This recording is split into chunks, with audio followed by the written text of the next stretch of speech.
I Make You Believe comes from this particular work. And this has its base in how we are losing the ability to be, to self-determine. Like we've been told to prove your citizenship, to prove your identity, prove your gender. Even man groups have to prove that they belong here. And in that, the question is can you just believe me for once? Just believe. Like, I'm not playing around. I'm not asking for a lot. I'm just asking to be believed. And it's often like in chronic illness narratives, or like a person who's sick, the burden of proof is on them, and that doesn't feel good. That's just adding to the fatigue that you exist in. That is, you all constantly have to explain yourself, constantly have to explain your symptoms, narrate your stories, and it just adds to a lot of fatigue. And that's where this work comes from.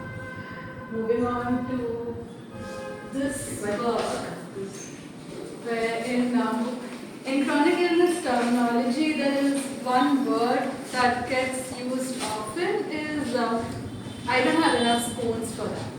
So spoon is an economy that we sort of run on, and you can consider it as spoon as an equivalence to energy. But say like you wake up in the morning, each person is given different amount of spoons. A healthy person will have unlimited spoons. But say a sick person will get like 5 spoons a day, 6 spoons a day. And each activity requires 1 spoon, 2 spoons, 3 spoons. And so often there are times when you just have to choose between, like, say, basic activities like showering or brushing your teeth. Like, you can only do one. You have only that many spoons. And you have to find, in that, you have to find time to be able to do what you want to do. And this work particularly is very special to me because I've embroidered this entirely while traveling in a BST bus. From Goregaon to Santa Cruz, that was my, like, 2 weeks I was traveling Goregaon to Santa Cruz to Goregaon. And I mean, there's a lot of abuse in the world traveling, and anybody who's traveled in local transportation is pretty aware of what goes on the dark side of the local public transport. And in that, I've found it so fascinating that when I had a needle in my hand, there was no man around me, and I felt so powerful. Like, a woman would come sit next to me, she would be all like, okay, like they know how much the needle is going to hurt. But men were just so afraid. I remember at one point the conductor actually came to me, he's like, madam, ye andar rakh do na, koi aur khisak nahi raha hai aage.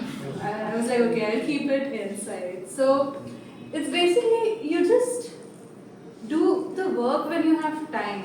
When you don't have time, you can't, more than time, you don't have the energy, you're just tired, you just can't do it, even if you want to. Then we come to this work, which says SAD. SAD is an acronym for sick and disabled. And this work sort of got made when I was having to prove that I have a dynamic disability. Now, what is a dynamic disability? Dynamic disability is dynamic in nature, but it is one day you're completely fine, you don't need any support, you can rule the world that day. But on other days, just maybe like getting up from the bed, getting up, sitting on the bed itself, like not even getting out of the bed, may seem extremely tiring task to do. And so the word sad is woven here in like 2 colors. One is like slightly camouflage, one is more visible. And that is referencing to how sickness and disability can be visible and invisible. And we just need to be a little more mindful. We just need to make the world a little more accessible so that everyone has a possibility to thrive in that world. And then this work. I've titled this Hiding Away. And I mean, this work honestly sounds like a sob story. Like, I made this work when I was recovering from an injured ankle, and this was around the time of Christmas and New Year's and Adita's birthday and like couple of other friends' birthdays, and I was just so sad that I couldn't attend any of these events that I was really looking forward to. And like, it is a sob story, but at the end of the day, it is the feeling where you just feel so disappointed in yourself for not just being like not being able to do that one thing that you want to do. That like it just feels like you've let people down. It just feels very disappointing. And in that moment, you just want to like hide, like don't look at me. I just want to disappear. And that's the feeling I try to show with this work here. Coming to this work which says I'm fucked.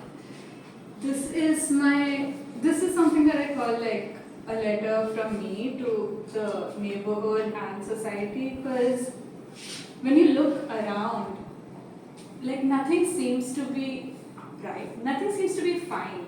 Like you don't even have to look out a lot. Like you just step out of the road, there's like construction going on. You go a little ahead, there's traffic. You go a little ahead, mangroves are being cut. A little ahead, jungles being destroyed. A little ahead, countries being bombed.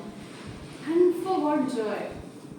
And that in like cases like this, there is a feeling of hopelessness, and often an illness is seen as like an individual fault, or like an individual has to deal with it.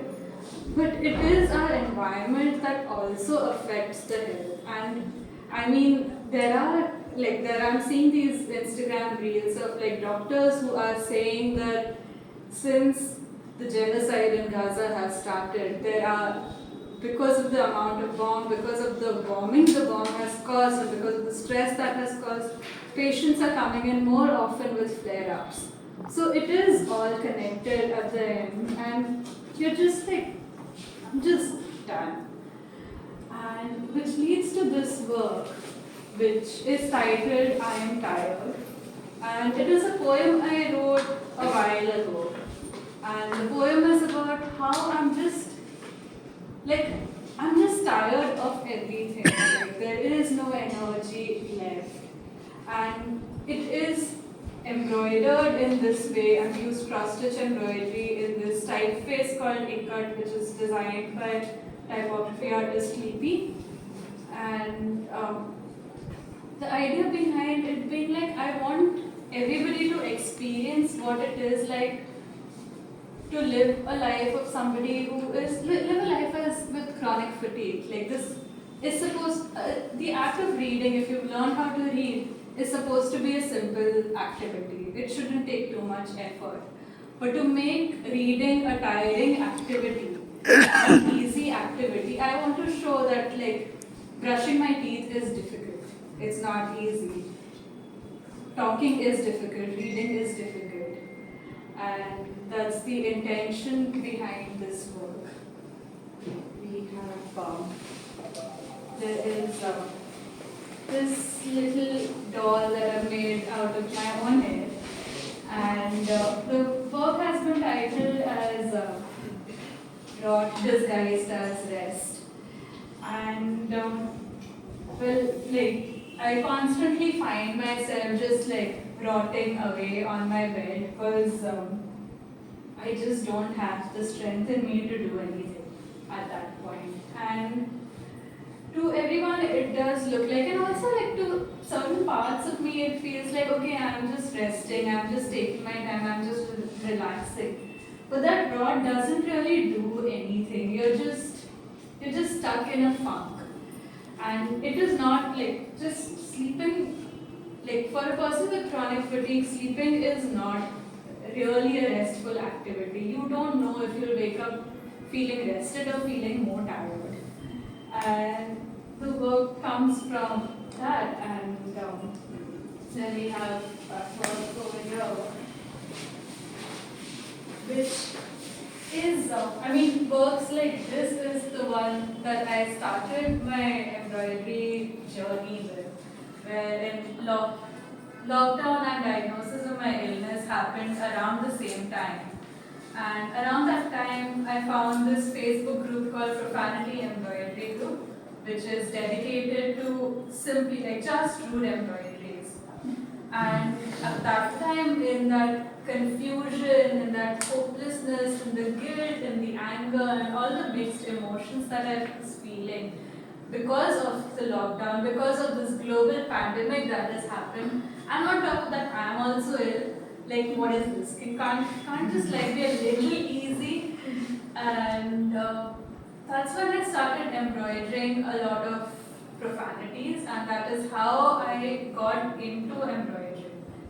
And embroidery, I think, is a very patient medium, and I think that is the reason I've stuck with it for so long. Like I've done like lots of things in the past, and like from design to like special effects to hairdressing, and now I've been with embroidery since 2019 to